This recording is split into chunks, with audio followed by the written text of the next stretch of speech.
नमस्कार साथियों, एक बार फिर से आप सभी का स्वागत है आपके अपने YouTube channel easy English hub पे। तो ये न तो कोई डिस्क्रिप्टिव क्लास है, न ही कोई ऑब्जेक्टिव क्वेश्चंस का सेशन है। और ये सेशन उन बच्चों के लिए है जो हाल ही में जो 4th ग्रेड एग्जाम दी थी ना, और उसके जो जिनके स्कोर कम बन रहे हैं, ठीक है, जिनका स्कोर कम बन रहा है स्पेशली उनके लिए, ठीक है ना। तो ये सेशन आप लोगों के लिए काफी इंपॉर्टेंट सेशन होने वाला है, क्योंकि अपन इस सेशन में कुछ फैक्ट्स जानेंगे, ठीक है। इस सेशन में कुछ फैक्ट्स जानेंगे, तो एंड तक बने रहिए, ठीक है ना। तो अपन स्टार्ट करते हैं आज का session. Let's start the session without delay. अब देखना क्या कि देखो, आप लोगों ने हाई कोर्ट जो 4th ग्रेड के जो कट ऑफ के जो सेशंस है वो बहुत देख लिए है, और 2 महीने से ये देख ही रहे हो आप लोग, ठीक है। 2-2.5 महीने से ये देख ही रहे हो कि भाई कट ऑफ कितनी जाएगी कितनी नहीं, ठीक है। पहली बात तो ये कि आप लोग थोड़ा अपने आप को शांत करो, ठीक है। शांत करने का मतलब अपने आप को थोड़ा सा काम करो, है ना। थोड़ा सा पेशेंस रखो, ठीक है। रिजल्ट तक का वेट करो, ठीक है। अब देखना कि ये देखो, जिनके मान लो कि 62 65 स्कोर बन रहा है, ठीक है। ऑफिशियल आंसर की से मिलाकर 62 65 बन रहा है ना। तो वो सोच रहे हैं कहीं ना कहीं कि भाई कि अपना सिलेक्शन होगा कि नहीं होगा, ठीक है।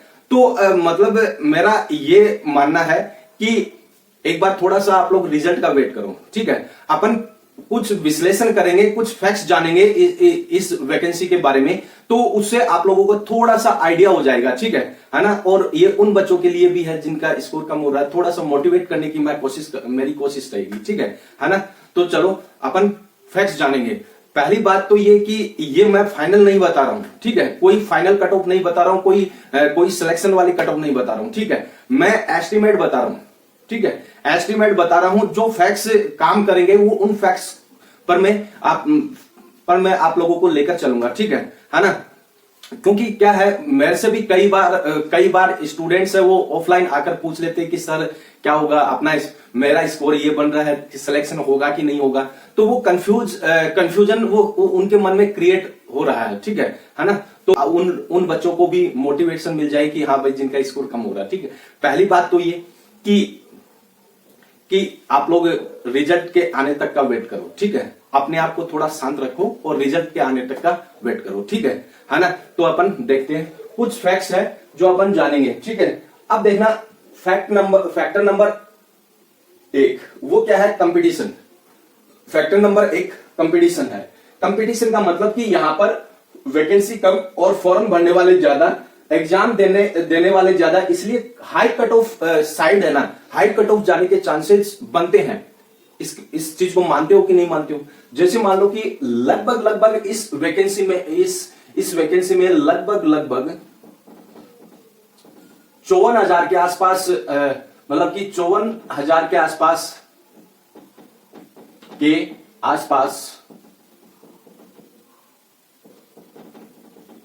पोस्ट थी। समझ में आ गई चीज, है ना। मतलब कि 53,000 कुछ है, तो वो लगभग 54,000 के आसपास। और इसमें फॉर्म कितने अप्लाई हुए? इसमें फॉर्म अप्लाई हुए 24 लाख।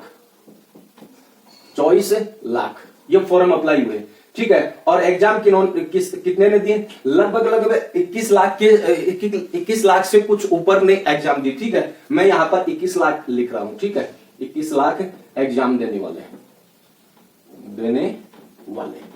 ठीक है।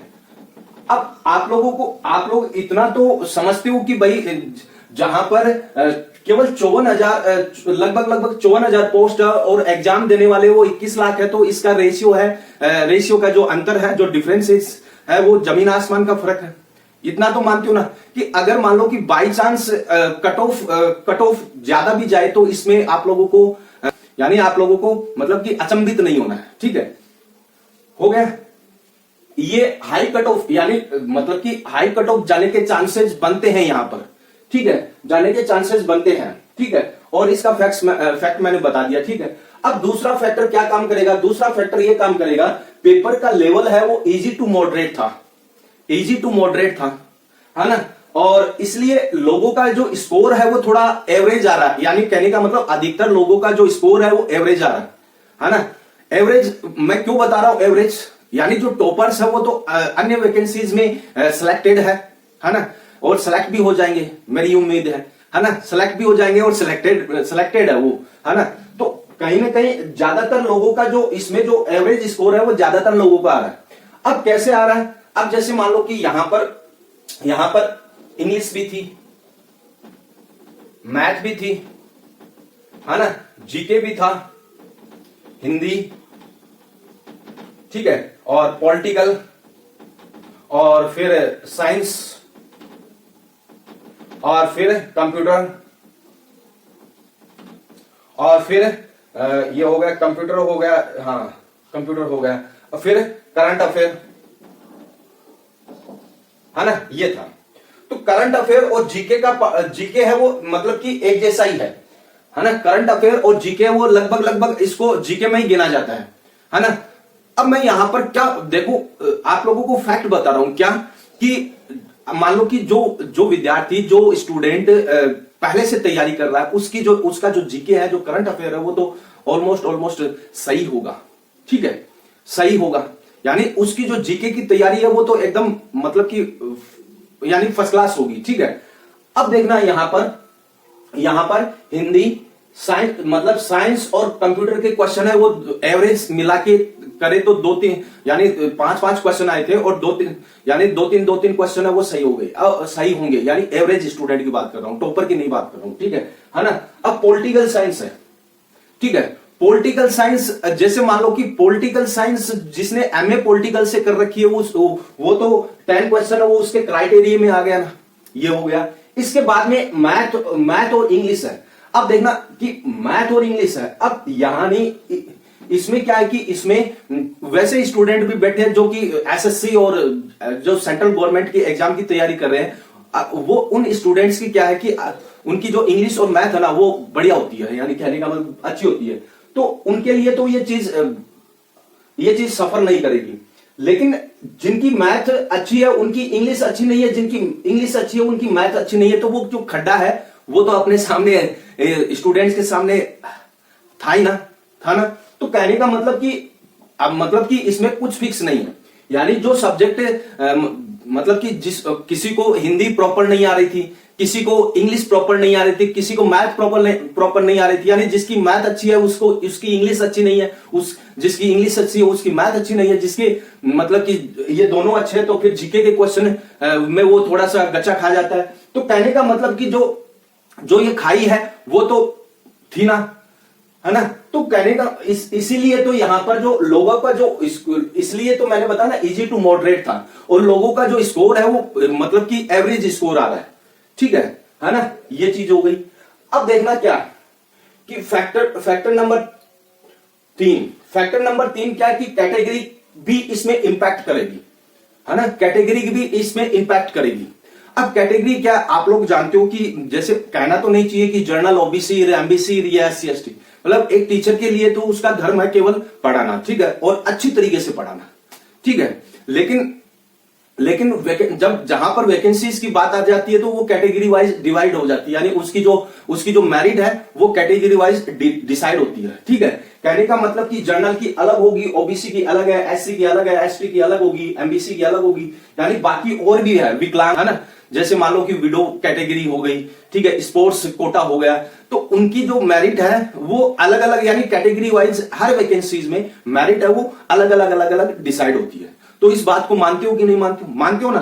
तो ये चीजें हैं जो ये 3 फैक्टर है जो मैंने महसूस किए हैं, और मैंने सोचा कि क्यों ना आप लोगों से शेयर किया जाए ये चीजें, ठीक है ना, इसीलिए मैं ये सेशन लेकर आया हूं, ठीक है। तो आप लोगों को, और देखो सबसे इंपॉर्टेंट चीज कि जहां पर देखो, अगर मान लो कि किसी के मान लो किसी भाई के या बहन के 60 प्लस बन रहे हैं, है ना, 60 प्लस बन रहे हैं, तो एक बार आप लोग मतलब कि अपनी कैटेगरी वाइज अपने बॉर्डर लाइन के आप ऊपर खड़े हो, यूं मानो कि जो कैटेगरी वाइज अपने बॉर्डर लाइन के आप ऊपर खड़े हो, ठीक है। इसका मतलब ये है, अगर मान लो कि 60 प्लस मतलब कि 65 भी हो सकते हैं, और ये 67 भी हो सकते हैं, 69 भी हो सकते हैं, ठीक है ना। अगर इससे ऊपर है तो एक बार थोड़ा सा आप लोग वेट करो, ठीक है ना। और अगर अपने आप पे कंट्रोल करके वेट करो, ठीक है ना। कहने का मतलब कि आप लोगों को आगे भी तैयारी करनी है, ऐसा नहीं है कि ये फाइनल है, ऐसा नहीं है, ठीक है। आप लोग तैयारी आगे भी करनी है, और प्रेशर के साथ में तैयारी करोगे तो मेरे हिसाब से आप लोग तैयार नहीं हो पाओगे, ठीक है। हो सकता है कि मानता हूं कि मैं प्रेशर होता है, लेकिन मतलब ये नहीं कि भाई अब क्या होगा, नहीं होगा तो क्या होगा, ऐसा नहीं सोचना, ठीक है। बी पॉजिटिव, थिंक पॉजिटिव, ठीक है। ये हो गया। इसके बाद में देखना, इसके बाद में आता है नॉर्मलाइजेशन का खेल, ठीक है। नॉर्मलाइजेशन में भी क्या होगा कि नॉर्मलाइजेशन का मतलब कि वहां पर कम ज्यादा होने के चांसेस रहते हैं। नॉर्मलाइजेशन भी इसमें फैक्ट करेगा, ठीक है ना। इसमें फैक्ट करेगा तो नॉर्मलाइजेशन का खेल भी इसमें चलेगा, ठीक है। तो वहां पर भी थोड़े से कम और ज्यादा हो सकते हैं। ये नहीं कि आप लोग इसे फाइनल नहीं मान सकते, समझ में आ गई, फाइनल नहीं मान सकते आप, है ना। तो कहने का मतलब कि नॉर्मलाइजेशन भी होगा इसमें, तो थोड़ा सा आप लोग अपने आप पर पेशेंस रखो, ठीक है। पेशेंस रखो, थोड़ा कंट्रोल करो। अब देखना, ये तो मैंने फैक्ट बता दिए। अब मेरा सजेशन यही है कि थोड़ा कंट्रोल रखो अपने आप पे, थोड़ा अपने आप पे संयम रखो और आगे की तैयारी करते रहो, ठीक है। आगे की तैयारी करते रहो, यही सजेशन है। अगर प्रेशर के साथ में तैयारी करोगे तो वो तैयारी आप लोगों को मतलब कि इतनी ज्यादा इफेक्टिव नहीं होगी वो तैयारी, ठीक है ना। आप लोगों के सामने हाई कोर्ट 4th ग्रेड निकली हुई है, तो वहां जाकर आप लोग अच्छी तरीके से अपना 100% दो बस, ठीक है। यानी मतलब आप देखो, अपने कंट्रोल में कुछ भी नहीं है, अपने कंट्रोल में कुछ भी नहीं है। कंट्रोल में क्या था कि आप लोगों ने अपना एग्जाम है वो 100% एफर्ट के साथ में दिया, ठीक है ना। यही कंट्रोल में था, बाकी आप ईश्वर पे छोड़ दो बस, ठीक है ना। और बस, और अगर 100% आप मतलब कि किसी एग्जाम को दोगे तो रिजल्ट की आप लोगों को टेंशन लेने की जरूरत ही नहीं है, ठीक है। रिजल्ट की आप लोगों को टेंशन लेने की जरूरत नहीं है, आप लोगों के फेवर में ही आएगा, ठीक है।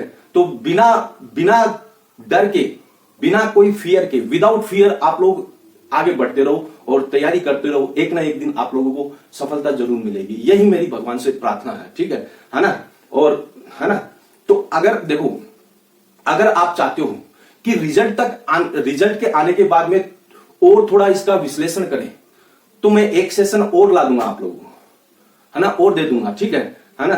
तो इस सेशन में बस इतना ही है ना। और इस सेशन में बस इतना ही है, ठीक है। मिलते हैं नेक्स्ट सेशन में, और रिजल्ट तक आने का वेट करो आप लोग, ठीक है। रिजल्ट तक आने का वेट करो, और आप चाहते हो कि और सेशन आए तो आप लोग चैनल को जरूर सपोर्ट करना, चैनल को जरूर सपोर्ट करना। अगर ये सेशन आपको अच्छा लगा है तो एक लाइक जरूर कर देना, ठीक है। मिलते हैं नेक्स्ट सेशन में। इस सेशन में बस इतना ही है। जय हिंद, जय भारत।